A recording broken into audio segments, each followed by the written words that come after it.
Samsungs, like they've all come a long way with cameras, but like you're not going to go in there with a camera phone and expect to record something like I do with my Sony.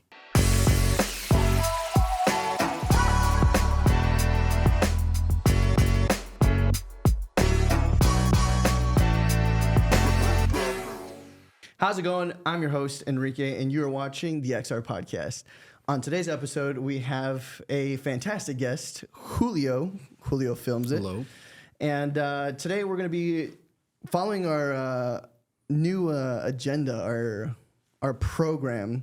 Last episode, we had Ulysses, seeing as he's going to be co-hosting a lot of the show. We just sort of went over with the audience what the show is going to pertain to and stuff like that. So Cool. let's jump into it. I'm ready when you are.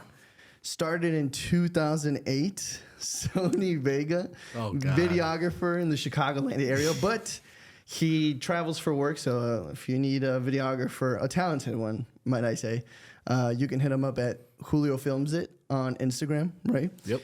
Anywhere from cityscape to the nightlife to lifestyle. I've seen you've done lifestyle. Yep. Just depends. If I'm passionate for it, I'll throw myself in there. Damn, that's what's up. Yeah, that's awesome to hear, man. From all of that in your journey, in your career, what would you say is the most memorable in your career? I really like weddings. I think they're really cool to do. Mm-hmm. The only problem with them, and as you might know, is the editing process. It does take a while. Really? So, videos, yeah. Well, I mean, okay, think okay. about how much you're sifting through, I'm right? gonna let you go. Yeah, I'm gonna let you finish, and then I'll circle back around to the I beginning. mean, for video at least, you gotta think about it. Like, usually you got another shooter with you, right? So let's double however many hours you're filming, right? Mm-hmm. Double that. Yeah. Now you have to sit there, sift through all the footage, think about how you want to, present the whole video, Right. and then create this memorable moment for them that they're gonna carry for the rest of their lives, Yeah. So that's like the most important part in my eyes. So like, that's the reason why I don't really like to touch the edits that much anymore. I love shooting for them because it's just making someone's entire, not even just someone. It's like making a married couple that they're through sickness and in health, they're gonna be there for each other, right? Yeah. Giving them that piece of artwork. Oh yeah, absolutely. I'm a sucker for love myself, so I didn't. I wouldn't say a little softy. I'm a pretty big softy. Likewise. When I have a second shooter with me, I like to have a second shooter with me. Typically, that way I can focus on the couple and have my second shooter sort of run around and capture candids. Even though I wish I could be the one capturing candids, and wedding scenarios, I definitely prefer being the second shooter. Yeah. Without a doubt. 100%. I don't have to deal with the clients, no invoices, no contracts.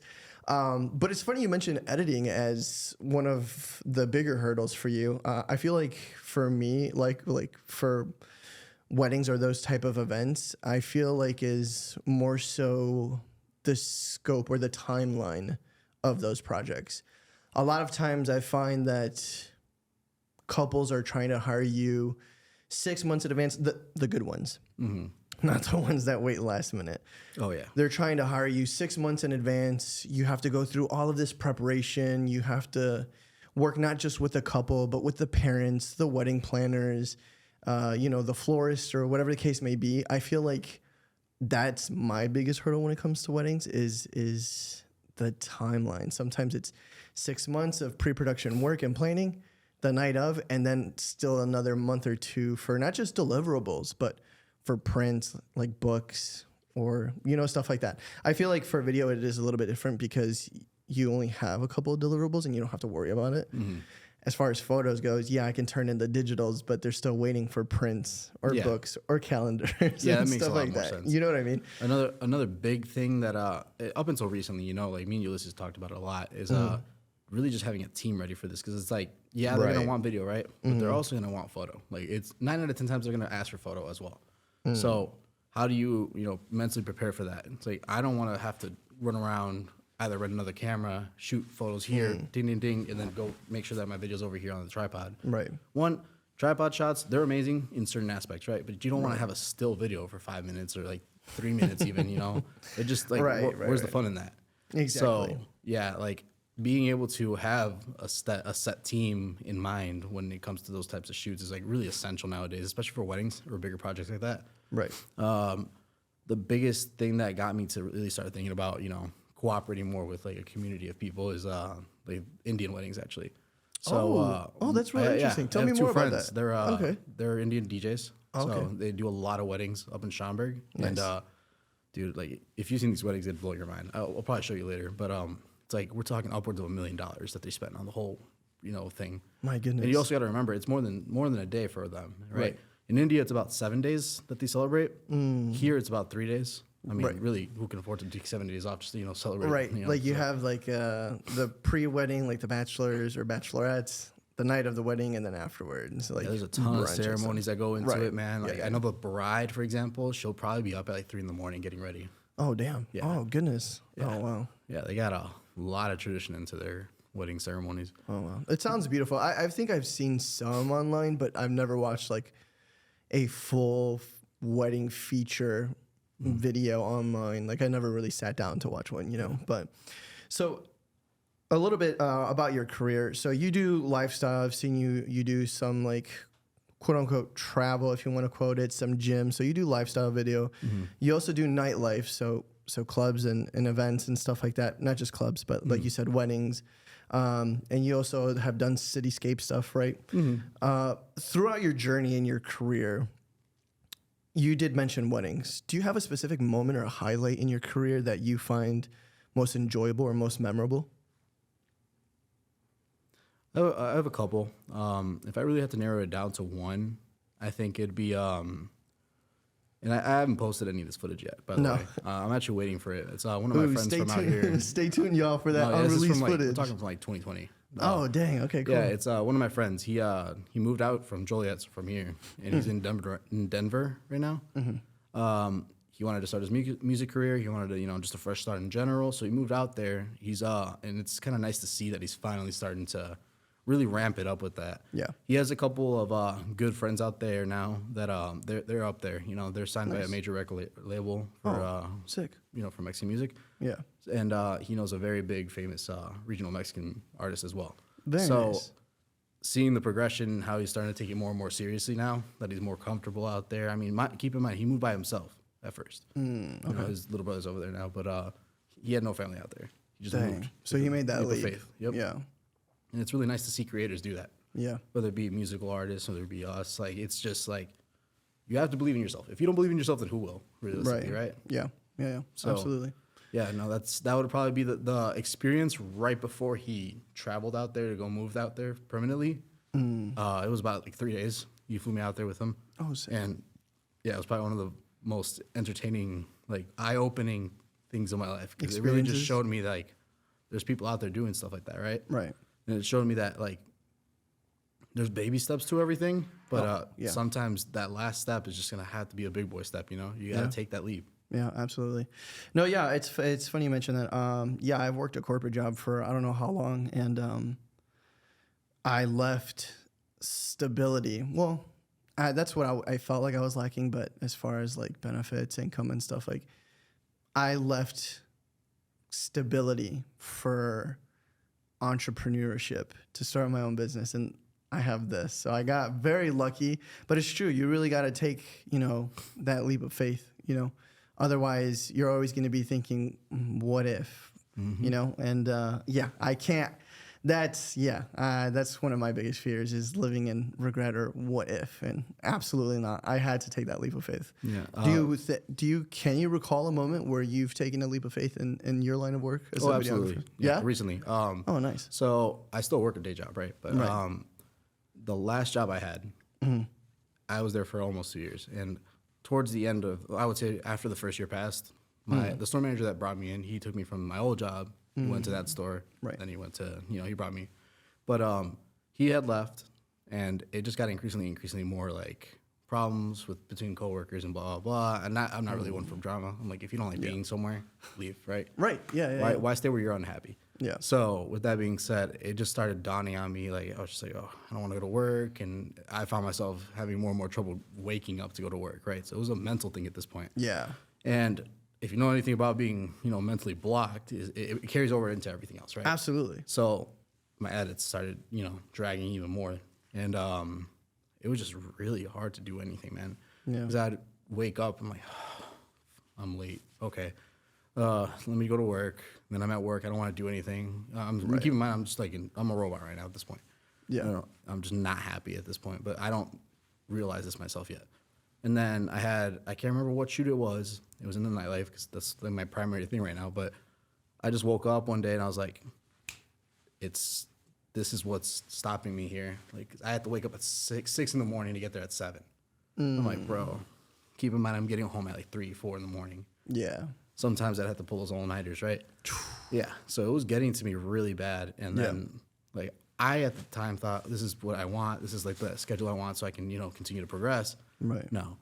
It got to the point where, like, they just didn't really have a spot for me there. And I was just calling off nonstop, right? But I started realizing the more I called off, the more shoots I was taking. The more shoots I was taking, the more happy I was getting again. And the more I was doing my work again and blah, blah, blah. So it got to a point where they wanted me to cashier for like to be their lead for the cashiers. And I'm like, nah, man, I draw the line there, right? Yeah. I don't want to be stuck in a little cubicle-esque space just ringing people out or watching people ring out for 8 hours. Right. So they tried to make me go there anyways. I just had I think 3 hours into it, I was like, this is my last day. No way. Okay, cool. And it's one of my favorite assistant store managers and everything. But like, I was just like, this isn't it. Yeah. There's more to this, right? And I had just applied to my current job right now. At that time, I had just done the last interview. I wasn't gonna know until the week after that. And then that same night, as we finished closing, I got an email, got the job offer. So I took that job. Yeah. They gave me 3 weeks paid vacation per year. Yeah. Off the bat? Yep, right off the bat. No way. Yeah, January 1st. So I got it right now. That's why I'm going to the Dominican Republic. So I'm traveling out there for a shoot. Congrats. Yeah, I remember. Weeks. Tell us a little bit about that. So it's a company that they booked me. They're paying everything, like literally from flights to food, all that stuff. It's Per all taken care of. diem, that's Yep. what I'm talking about. So it's pretty nice. And like the reason I got it was honestly because of one of my guys, right? So it really doesn't matter who you know. Like your network is your net worth, right? Yeah. So the more higher up people you know, the more people that value themselves highly is the more connections you're gonna get. Yeah. And in this case, this guy happened to know like the CEO of this company that booked me. So therefore, I literally did a Zoom call with him. It was between me and one other guy apparently. But like right off the bat, I could tell like his interest was peaking, right? Because like you know me, I'm burst of energy, Yeah, or I'm absolutely. tired. Like, you're either one or the other. You're either shout out to Red Bull sponsor if you're watching sponsor Red Bull if you're watching this, sponsor this episode. please. No, yeah, I'm excited to see the project come to fruition. Best of luck to you on that project. But I do want to circle back on something. You mentioned, not having that sort of work-life balance, and then you were talking about mental blocks, right? And it is mental. It is like it's being self-aware. Setting those boundaries, making sure you're having a proper work-life balance.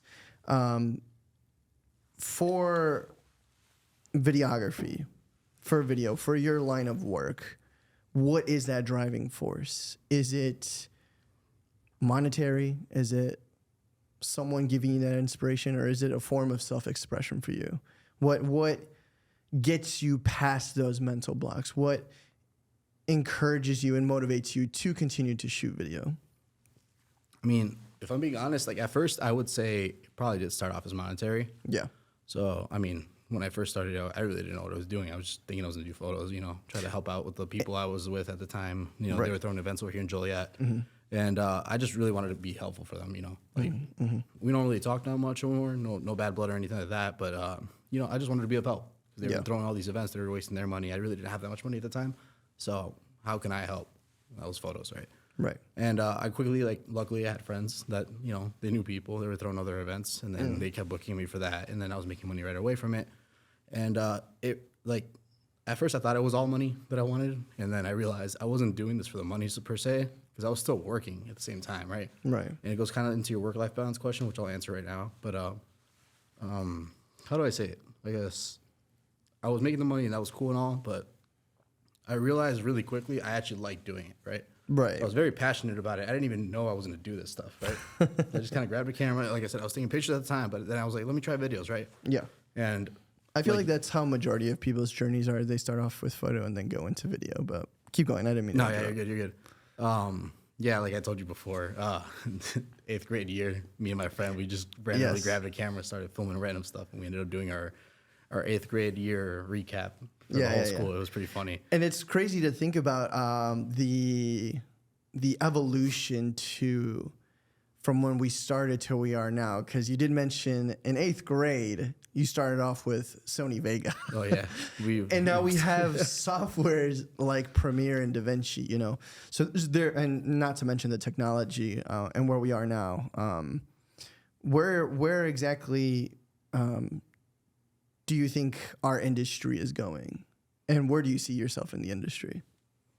I mean, the sky's the limit with this industry, to be honest with you. I really don't like talking about like the pandemic that happened, but if it wasn't for that, I don't think content creation would be as big as it is right now. Because what happened was that we were all forced, you know, to lock down and stuff like that, just for everyone's safety. Right. And what other way to make content besides, you know, pick up a camera and start filming yourself, right? Right. So therefore, people were at home and watching more content. They realized, hey, this is actually kind of interesting, as opposed to just watching regular TV, right? Mm-hmm. So the interest grew there. It boomed. And at this point, like, if it would have slowed down, it would have been at least a year ago, right? Because we as humans, we don't really keep the trends going too long. But this is something that just kept sticking. And it's like new different niches have been developing throughout the last couple of years, right? Yeah. Like it started off with, you know, like, oh, let's walkthroughs like with PewDiePie, right? Video games, right? And then it started off, or it followed up with other channels like Smosh, like all that kind of stuff, right? Mm-hmm. And now we're at the point where we're Equals doing 3. Did you ever watch Equals 3? I've heard of them. I never really watched into them. Okay. MW2 montages. Yeah, that was fun. It was a fun time. Very toxic, but that's another story for another day. And now, like, look where we're at, right? Live streaming. Yeah. Podcasts. Yep. IRL streams. Like, that's the newest thing. Right. And short form content is another big thing too. Mm-hmm. So, like, I don't think that this is going to slow down anytime soon. I think there's going to be so many more niches developing in the next couple months, years, weeks, who knows when, right? Right. That there's a little bit of something for everyone out there. Yeah. So there's really, to fully answer your question, I think this is just going to be an industry where, like, the opportunity's there. You just got to put the work in. No, yeah, absolutely. And last, to finish this segment of deep dive questions, what misconceptions do you believe people have of your line of work? So currently you said you're in sort of the nightlife, mm-hmm. right? Yeah, that's my main thing right now. What misconceptions do people have about your line of work? And what advice do you have for those who are trying to get into that similar line of work? So we'll go with the more technical aspects, besides the, you know, you already know the other misconceptions, how people see you. Right. Yeah. So it's not fun and games, obviously. It's actual work, right? People think you're out there, you know, having fun, drinking with your friends and whatnot. But, like, you know, you're in charge of the recap. You're in charge of letting people know how the night went, right? And how to, you know, make sure that captures people's attention so they can continuously keep coming back and, you know, increasingly more and more people come for it. Right. So that's something you always got to remember when you're doing it. So that's like my number one thing is, like, remember you're doing a job. Like, set the fun to the side until you know you've got enough content, right? Right. Another misconception is that you can do it on your phone. Like, okay, don't get me wrong. I love that iPhones, misconception. Google Pixels, Samsungs, like, they've all come a long way with cameras, but, like, absolutely, you're not going to go in there with a camera phone yep, and expect to record something like I do with my Sony. Like, there's just not, it's not gonna happen. You could tell. It's almost like you're playing with a Hot Wheel while someone's over there with an doing RC, donuts. Yeah, donuts with an RC car or something. Yeah, right. You can't compare the two. No. Don't get me wrong. That, like, you could tell right away the differences, right? Right. Like, some things are just more vivid. Some things are more, you know, like, clean looking, whatnot. Right. But there's a reason why we get paid as much as we do. Right. You know, there's a reason why some companies value our value. Mm-hmm. And while I'm not trying to discourage anyone from starting off with a phone, because anyone can do that, you know, like, if they really have the ambition to do it, they can do it, and it'll look amazing. I know somebody that does, you know, phone content, and it looks really cool. But take yourself seriously. Do it however you want to do it, but make sure you're going to do it right. So make that extra mile happen, edit it a little bit better, maybe color grade it a little bit more on whatever app you're using, right? Yeah. Make it so it's unique to you and people will want to book you more because no one else can do that type of content, right? Right. Which leads into my next point, which is, be you, and that will represent in your work. There's certain angles that I get that people are like, dude, you look so weird when you're like crouching down, moving around like this. I'm like, yeah, okay, but look at the video, And then like people are like, dude, I'm so sorry. Like, I didn't mean to judge you. Like, no, I'm not taking it to heart, but like, put your own little spin on it. You don't have to copy whatever you see on my page or whatever you see on someone else's page. Like, make sure that, you do something enough to where companies are going to look at it and be like, I want that guy to book it. Right. Right. So, yeah. And the fourth thing, and I'll just leave it with that one for my final one. Make sure that you value yourself, right? Like, it's okay to do free work. I did a ton of free work, and I'm sure you did too when you first started, Absolutely. Right? Like, I can't tell you how much work I've done that honestly lost out on, like, maybe thousands of dollars at this point, right? But it doesn't hurt me because, like, it makes you, want to try harder for the companies that you're offering these free work, right? But it puts you out there no matter what. Even though you're not getting financial gain from it, you might be getting exposure that you didn't even know was going to happen, right? But with that being said, you got to make sure that you're getting at least tagged in there and that you're getting the recognition you deserve if you're not going to get any money from it. Because the last thing you want to do is have this like cinema grade project that you just produced for this company and they don't want to at you, which is like with the people I was originally doing videos with in the nightlife, they don't want to at you. They don't want to put your name out there. They want their content, and then that's it. Oh, hey, we'll pay you whenever. That's what I'm saying. You got to make sure that you put your foot down, you value yourself, you get paid on time, and you get attributed. Even if they pay you, you're like, I still want my name to be out there. Like, what's the point of being an artist if you don't get your art, recognized? Right. Right. No, absolutely. No, yeah. And I just to wrap this last question of this segment up, I wanted to touch on a few things that you had mentioned. Going back to one of the first points that really intrigued me was the phone, the concept of filming with the phone.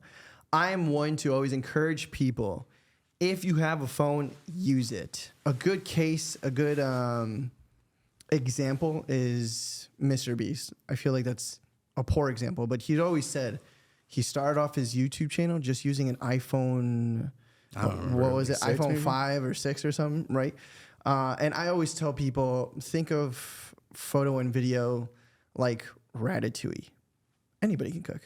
If you have a phone and it has a camera, anybody can snap a picture. Anybody can capture a great clip. It goes back to put your own personal spin on these things, right? Right.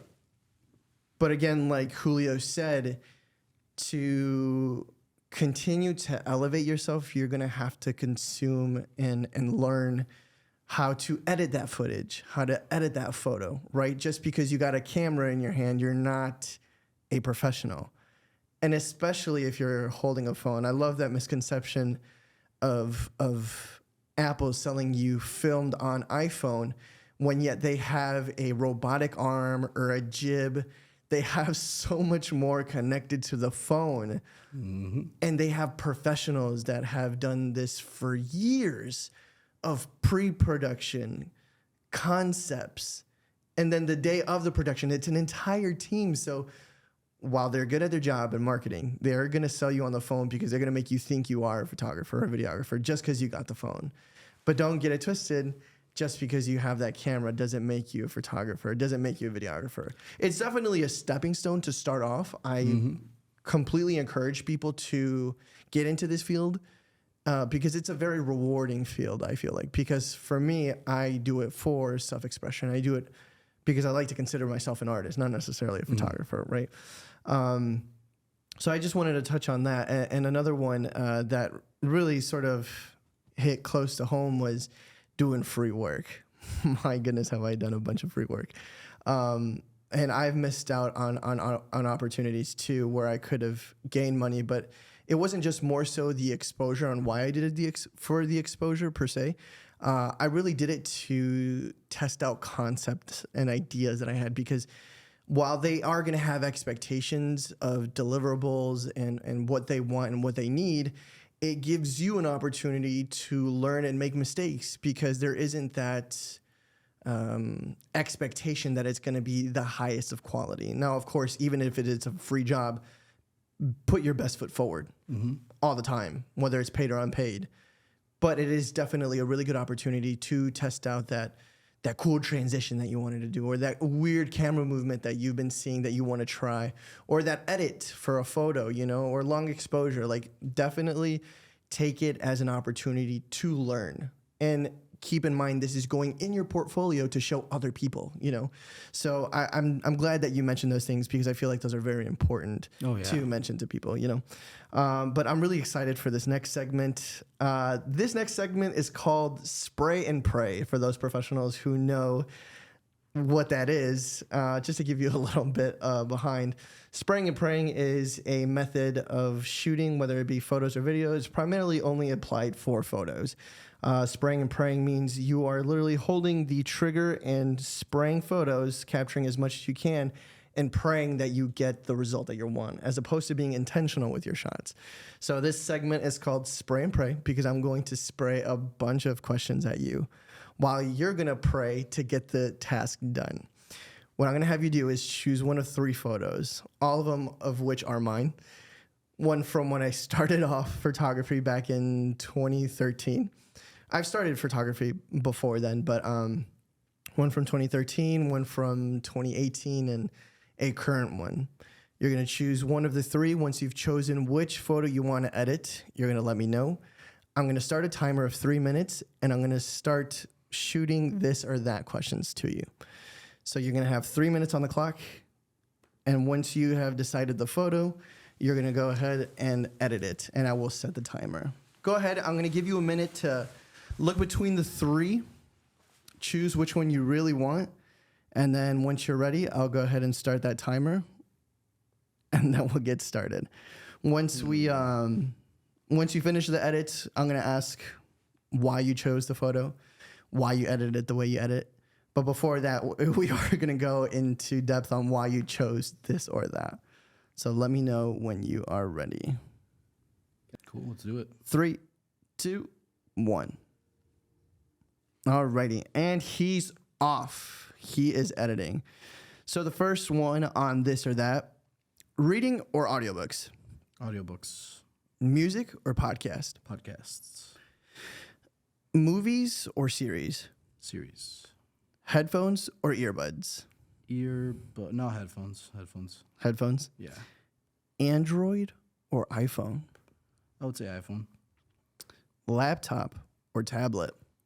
Laptop. PC or Mac? Mac. Urban or suburban? Urban. Urban. I thought you would say that. Sony or Canon? Sony all the way. Nikon or Fuji? I'd go Nikon. Nikon? I've seen your work. Thanks. I appreciate it. Flash or continuous? Flash. Yeah. After that one shoot that I did here, it would definitely flash. Flash? Yeah. That's very interesting. We're going to touch on that. Gimbal or handheld? Gimbal. Okay. Capture One or Lightroom? Lightroom. Premiere or DaVinci? Premiere. For now. Okay. TikTok or Instagram? Instagram, but TikTok for views. So. Okay. No. You got to choose one. We'll do TikTok then. TikTok? Okay, cool. Twitter or Reddit? Reddit. Okay. Film or digital? Digital. Digital. Okay, cool. Studio or on location? Studio. Okay. Short form or long form content? Short form. Short form. You were a little hesitant. Are you sure? Yeah, I'm sure. Okay, short form. Pre-production or post-production? Post. No, sorry. Pre. Hold on. You said post first. Are you sure with pre-production? No, I'll stick with post, and I'll explain why after. Okay, cool. And last one, with 15 seconds left, photo or video? Video. Video. Okay. 5 seconds. 4, 3, 2, 1. And that is your time. Not good. No. Well, I know what I was doing. I'm not gonna lie to you. This was an image taken back in 2013 or 2012. I apologize. Back when I was in high school, didn't know what I wanted to shoot. I just took my camera to school. School didn't really have any photography classes, so I just went out to parks and took pictures of animals, and I just happened to get a deer. So I provided Julia with 3 images. One of street photography, one that was taken in 2021, a portrait that was taken that same year, and then one back from 2012 of a deer. And you chose a deer, which is super surprising. Why did you choose that image, if you don't mind me asking? Well, originally, because I knew what I was doing with the regular Lightroom, I had planned on blurring out everything but the one deer in the middle. Okay. Wanted to like make everything else darker. Yeah. Just to kind of symbolize the guy that was leading the pack. And I don't know. I've always liked nature stuff. I just don't have the, I guess, patience to be waiting around for the right shot. Yeah. I do eventually when I travel a little bit more out to like more rural areas. Like I do want to go one day, somewhere very, tropical or safari-esque. Right. Go capture some stuff like that. Hopefully in the Philippines you can get some stuff like that.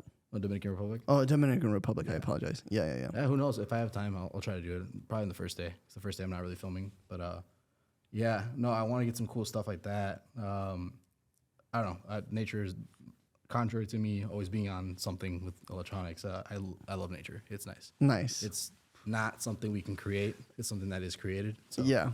All right. So tell me what you did here. You created a mask, and it was just the For some deer. reason, just the body of the deer. I was trying to get the face too. I was like, wait, what am I doing? What am I doing? Well, I can't take And it I the see face. you duplicated the mask and inverted it. Mm-hmm. Okay, cool. And yeah, this is, and we're gonna show the. I'm gonna save this. We're gonna show the before and the after. Before and the after. Mm-mm. You went really dark with this image, actually, now that I'm reviewing it. Dark and greener. Emphasize a little bit more of the nature part. Yeah. Oh, But and I'm surprised. Oh, it's didn't have because time to- the adjustments were made in the mask, not on the overall image at first. Very nice. Okay, cool. What did you think of the segment? A bit strange. I miss my Lightroom. Well, before we move on to the next segment, I definitely want to touch on this or that. We're going to go over a couple of the choices that you made, and I kind of want to hear why you made the decision you made. So, off the bat, you said strobe, and you're a video guy, so that kind of like took me back. Why'd you say strobe over continuous? I've gotten more into After Effects lately. So the more effects I do, the more I realize I kind of do want those one shots that like it's not continuous lighting in there. Like continuous lighting is it's bland, but it's necessary sometimes, right?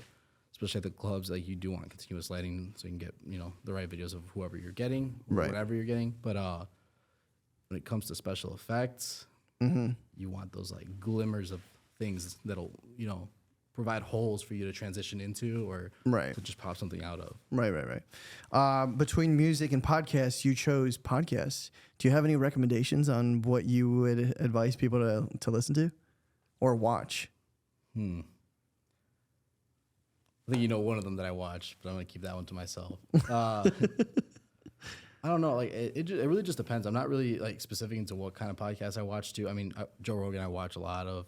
That's a good one. He does have a lot of interesting people that go on there. He does, yeah. I've watched Lex Friedman a little bit. Rex, wait, I forgot his name already. My bad. No, you're good. Is it Lex? No. Lex? Is it Lex? Lex. It is Lex, right? Okay, yeah. I watched him a couple times. Okay. I've actually watched Jordan Peterson's podcast quite a bit as of late. I do like I don't know. I like just peeping into the minds of people and like hearing them conversating, like what people think. Because the more you can find opposing views, the more of a devil's advocate you can play, right? And the more you can learn from it. Yeah. Like there's always going to be something you don't know and something that somebody else does. So I take that and I kind of like learn to be a little bit more quiet about my opinions at first, so I can, just gain a little bit more consciousness of where people are coming from, right? Right. And that leads to so many less problems. Like you being one-sided and thinking that you're always right, or like, no, he doesn't know what he's talking about. Like that won't get you anywhere. Right. By me being more quiet and more understanding and learning to like just keep an open mind, it's really opened some doors up this year. So I'm pretty excited, and I thank a lot of that to the podcast that I listen to.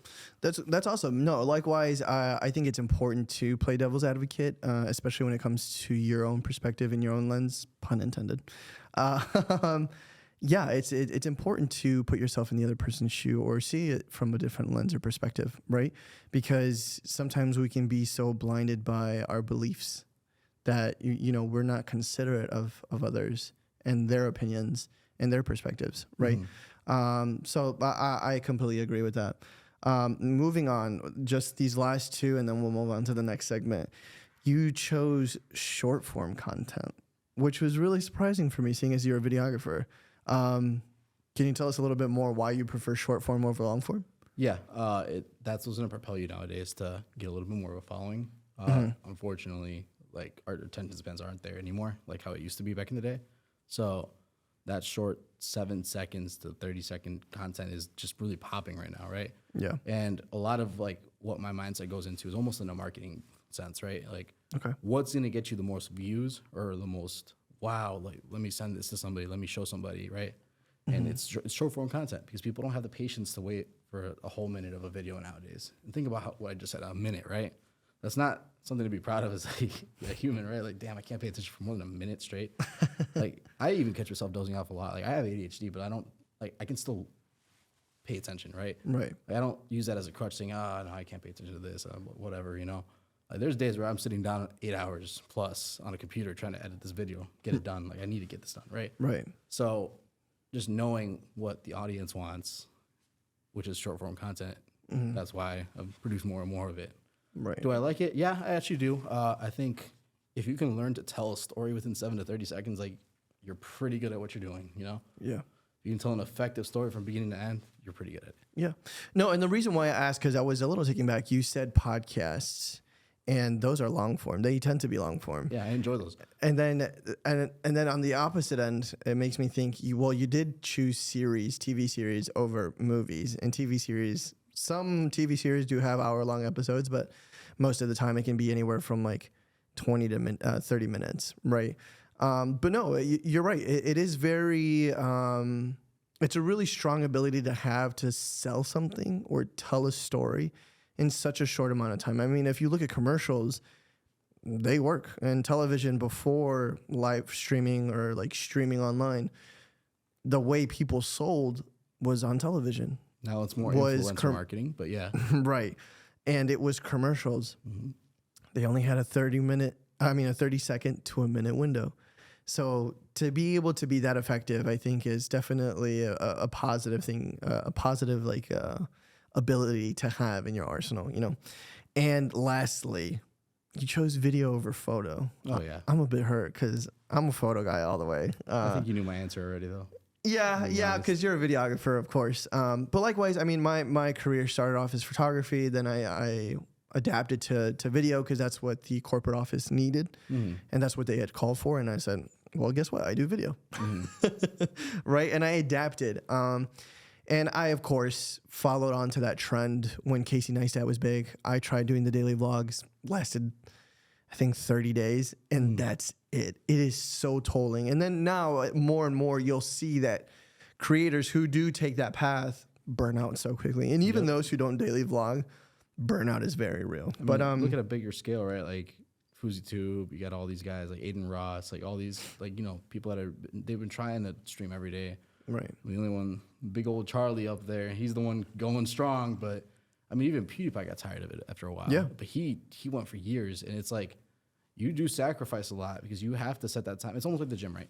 Like the gym, you're putting yourself to, like, if you're really going every day, like you're sacrificing stuff to accomplish a goal, right? Right. So like the more you get into it, the more you build a following from it because you're being consistent from it, the more you realize there's just some times where you can't go do something, right? Right. Like if you wanted to go to the gym and you're streaming every day and you became this bigger streamer and all of a sudden, like, damn, I can't go with my gym partner because he goes at this time and I have to stream at this time. Like you got to really want to do it if you're going to do that. Yeah, absolutely. Well, I am glad that you enjoyed this spray and pray. I hope other guests enjoy the segment as well. Hope it doesn't crash on them. My bad. The computer did crash, ladies and gentlemen. No, but yeah, moving on to the next segment, questions about the community. And I think this is the most important part for me as far as the podcast goes, because not only is it the ending segment of the show, but it really is sort of the, I want to say, highlight, because this is something that I do want to focus on as far as XR goes. The ultimate goal is continuing to be a part of and help grow the community. What communities do you associate with most? And it doesn't have to be photography or videography, just in general. Are there any communities that you associate with most, or is there one that really resonates with you? I mean, the Latino community for sure, like, okay. I'm very proud of where we've come as like a collective group. I mean, from something as vague as, the music industry, right? Like, look at the artists that we have now. Like, we finally have, like, Mexicans, we finally got our time to shine. We got everyone watching. We got Peso Pluma. We got all these big names now. And it's really, like, it makes you tear up a little bit, It's like, yeah. We were always, like growing up, like, I've seen a lot of slander, of slurs being thrown at people. And it hurt because it was just, like, all they wanted was the same thing as you guys, the American dream, like, why would, like, as a kid, I really didn't grasp, like, why would people be like this, right? Right. And, like, nowadays, it's like our generation, like, we finally, like, grew up and we're, like, finally doing things for ourselves. And it's very nice to see that. Yeah. Like, even, like I said, on a vaguer level, like, seeing these guys that are around my age making it big on a global scale, like, that's super cool, right? Yeah.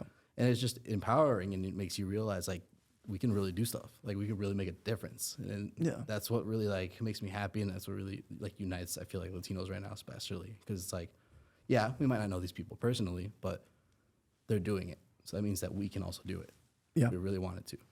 And I guess the nightlife community, I mean, I've learned a lot from that, and I've gained a lot of different connections in my network. Like, I met so many random people that I never thought I would meet that opened doors for me. Like, again, Exhibit A, like, going to the Dominican Republic, right? And this guy that put me on, he's actually from Joliet. Like, he's from here. He's a little older than me.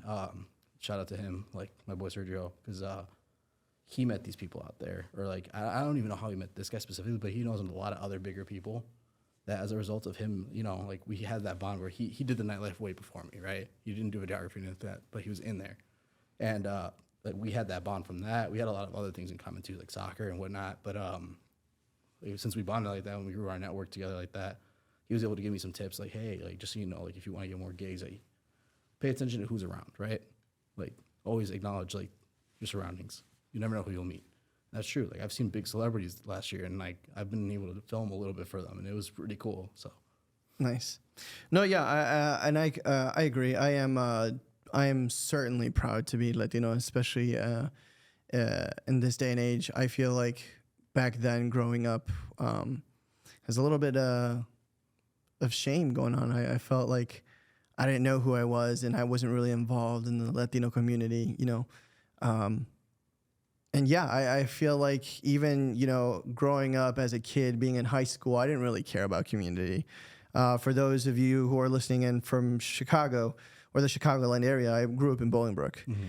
And I never really had a sense of community there. And then again, at that age, are you really looking for a sense of community, right? That's not something that's on top priority. It's just your friends, what you want to do, hang out, be mischievous, work, sometimes be around family depending on, how you grew up. But I mean, even when I moved out, like I lived in Chicago with my wife in Pilsen, and there was some sense of Latino community because it is a Latino neighborhood, but it was, and it still is, gentrified. So I felt like I was still, not really being involved in the community. But moving back here in the burbs and opening this studio up, I felt a very strong sense of community here in Joliet. And it's very strange. So now I have this longing for a sense of community with creatives. And that actually leads into my next question. how involved would you say you are in the community of creatives here in Chicago? I mean, like the people I do meet, like I'm no stranger to putting people on to gigs. If I can't take it or if I don't know how to do something, I'll for sure recommend somebody else, right?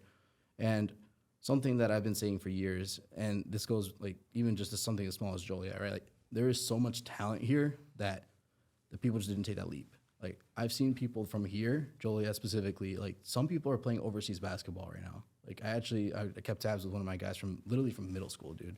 Like he hit me up literally like about 3 weeks ago. He's in Turkey right now playing professional. Like that's crazy, you know? Yeah. It's like he did it. He kept going with it. He didn't give up on it, right? Right. So like with that being said, like I'm pretty in tune with it. I would strongly suggest for people to, you know, start helping each other out more, start, you know, collaborating more and stop looking for things in return, right?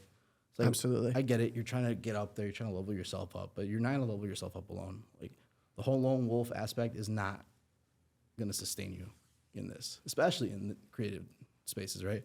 You want to have that camaraderie with, you know, a fellow photographer, videographer, creative editor, whatever it may be. You want to have that because if not, who's going to put your name out there when somebody else can't take the job, right? And that's something like working with that company that I was working with the nightlife, right? Like if I hadn't met these people, we call them Film and Chico, the guys that were above me. If I had never met these people, I would not have half the gigs that I had, half the opportunities that I got. Like I am forever thankful for everyone that put me on in that stuff. My boy Jesus, he introduced me to them. Like I will never be slandering them, talking smack about them because they put me on. And if it wasn't for them, I wouldn't continue to keep doing this, right? Absolutely. Because of them, I have a career for this now. Mm-hmm. Like it makes me happy to like know that like people are genuinely sometimes just looking out for you, just to look out for you, right? Right. And why can't we do that in return? Why do we have to ask for something, right? Like right. I urge people, especially in a creative space, to not look for something in return. Instead, give. You'll always get it back. Absolutely, and that's very well said. We had touched on this prior, and just to touch on right now, what you had said. Yeah, man. There's been numerous projects where I didn't win a single dollar, but just because I wanted to have a bigger production, I wanted to have talent like an actor and whatnot. I did want to have a director and a producer on set. There's been a couple jobs where I just took the back seat. I didn't get paid, but I was not only able to be a part of a bigger production and project, I was able to see the business owners and the directors' vision come to life. You know, I brought the director on board. Like I wasn't looking for anything in return. What I wanted was the experience and to see this come to fruition, right? And I feel like by no means should you be doing that all the time. Just know when and where you should take the opportunity to. But yeah, I definitely agree with that wholeheartedly. And have you ever gone to any like meetups or gatherings like for like Instagram pages or anything like that for like creatives? No, I haven't had the time yet. No. I'm looking to do that more into this year, but nice. I have not yet. I think I did back in 2017, 2018. There are two big pages in Chicago for shooters that I follow and that I've gone to their meetups. Shy Shooters is one of them. Mm-hmm. We met up at the Bean and then we walked to the fountain and we walked around a bit. It really wasn't my scene, although it did feel a bit like a community. I did like it. It was a little bit. Well, let me cut you off real quick. It goes back to what I said earlier, right? Like in Chicago, I feel like there really isn't that like sense of giving back, right? And it's not to talk smack about anyone. It's just more so like we are all looking out for like ourselves instead of looking out for each other. And again, that one person, yes, they might have 17 years of experience, right? But if you have 7 years of experience between 5 different people, how many years is that? How many years is that, right? Because everyone learned a different style. Everyone learned a slightly different thing. Right. That you could all each intertwine. And that's what Mr. Beast did when he got big. Yeah, I remember. I saw that interview. Focus group on it. Yeah. I saw that interview. He said, you know, I was surrounding myself. People were telling me, you know, I'm crazy. I shouldn't be doing this. But then he went to Found YouTube. 4 other crazy people with him. Right. And then he said, well, maybe, you know, I'm not supposed to be doing this. But then he said he changed his group. He found people doing something similar to what he was doing. And it was like a YouTube convention, I believe. Mm-hmm. And then that's when he started a group chat talking to them all the time. They have similar objectives and similar goals. And I feel like that's why I'm sensing this longing for a community, is because there's so much to learn. Like I've been a photographer for over 10 years now. Yeah, I wouldn't really consider, doing photography in high school of sports events or my classmates' photography, but that's when the passion was lit, or when the fire was lit. That's when the passion started, right? And even though I've been in this for 10 years, I still have so much to learn. This craft has continued to evolve. It will continue to evolve. And there's people who are better than me. There are people who have done this longer, and I feel like being in a community, you get to learn from each other and feed off of each other because you have similar goals and passions, right? And that's why I want to end this show on community. And I also want to ask, when it comes to the community of creatives in Chicago, what are some ideas? What are some ideas or suggestions that you would have to better that sense of community, or creating a community, furthering the community of creatives? Just feel free to reach out to each other. Like, don't be afraid to be like, hey, like, I saw your work, I really like it. Would you by chance want to collab on something, or would you want to go shoot sometime? Or go even hang out just to get to know somebody, pick their brain a little bit. Like I said, there's a lot of me, not enough of us. And that's something that's got to change if you really want to get up there. You got to understand, like, what if they know somebody bigger, right? Right. Like, they'll help you out in the long run if you're, they really feel like, hey, like, I feel like I could bring you up with me, right? And that's something that I've always preached, like, always bring your people up with you. Absolutely. But also, to your point that you were making a little bit ago, like, you've been longing for this community, right? And I think with that, you do have to carefully choose that community. Like, you do have to understand, like, especially your circle, and whether it be, personal or with this stuff, it's like, you have to pick the bad fruit off of the tree at times and understand, like, sometimes, like, you might have started doing this stuff with your friend, with your boy, like, your closest guy, right? But you got to know sometimes they don't have that same ambition as you, or they don't obsess about it as much as you do to get to that point that you want to get, where it's like, okay, you got to love them from afar. Yeah, absolutely. Like Tupac said, just because you're not eating at my table doesn't mean I don't want to see you eat, right? No, yeah, and I appreciate that. Yeah, because there's different types of community. There's those who are strictly, automotive photographers. That are some that are just strictly wedding. Some who are, fashion photographers, runway photographers. There's definitely different communities as far as like photography. And likewise with video, there's wedding videographers, nightlife videographers. There's so many different types of, subgenres, if you want to call it, in different types of communities. But I feel like you said, we can all learn together, and have that sense of like, these are Chicago's creatives, no matter what type of video or photo you do, or art medium in general, right? Yeah. What I'm more referring to, though, is like, yeah, like, that community can be as big as you want it to be, but like, me personally, like, the community that we build, right? Let's say we build one right now, and we have a huge group of people, right? Like, realistically, I'll probably hang out with about 5 to 10 of the max, right? But of those, like, 500 people, those 5 to 10 people that I pick, I want them to be like how Mr. Beast was, right? Equally as obsessed over this stuff. Like, I want to get to a certain point, and if I can help you get to that point that you want to get, you can help me in return. Like, that's amazing, right? If not, like, it's no biggie, but like, we all want to get to that point. So it's going to propel you and motivate you to do, more with your work and to learn new things, right? Absolutely. So yeah, like, promoting that kind of positivity and motivation is what I really do long for at the end of the day with the community. Very nice. I love that. And last question to end the show: how can we make a difference? As far as XR, or as far as us, you or me or your friends, how can we make a difference in the community of creatives? What I just said, reaching out to more people, wanting to collab with people, maybe even setting up something in the space, like a little collaboration day, or maybe just like a get together. Networking event. Yep. And stay tuned, though. That's a little Easter egg. Yeah. Yet to be announced. But no, yeah, absolutely. I agree. All right, man. Well, I appreciate you being on the show. The floor is yours. You have 3 cameras in front of you, 2 of which you can face. What can people expect from you, and what projects you got going on? I got a couple different ideas actually this year. The one biggest thing that I'm going to start is either a podcast or something on YouTube. Maybe even a little bit of both. Having a podcast within the YouTube channel, but I'm finally going to ramp it up. Say, you know what, this is the time.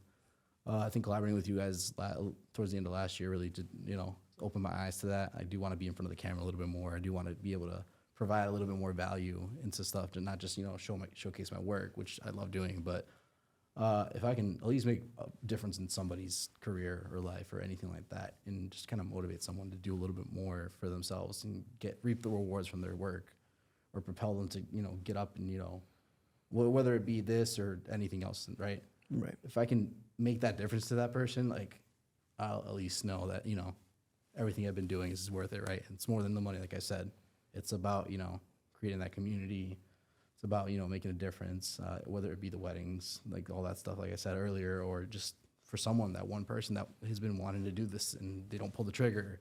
Like, do it, pull the trigger. Like, you never know what's gonna happen. You never know the people you're gonna meet. Like, just go out there and do it, right? Absolutely. Well, here's to community. Here's to motivation, and to all the success to you in 2024. Thanks, dude. You too, bro. For being on the show. Thank you, everyone, who watched. If you're creative and you want to be on the show, you want to give your ideas and suggestions on how we can better the community, or give a little bit of advice, tell your story, go ahead and send us a message, DM us on Instagram, and we'll catch you guys in the next episode. Peace.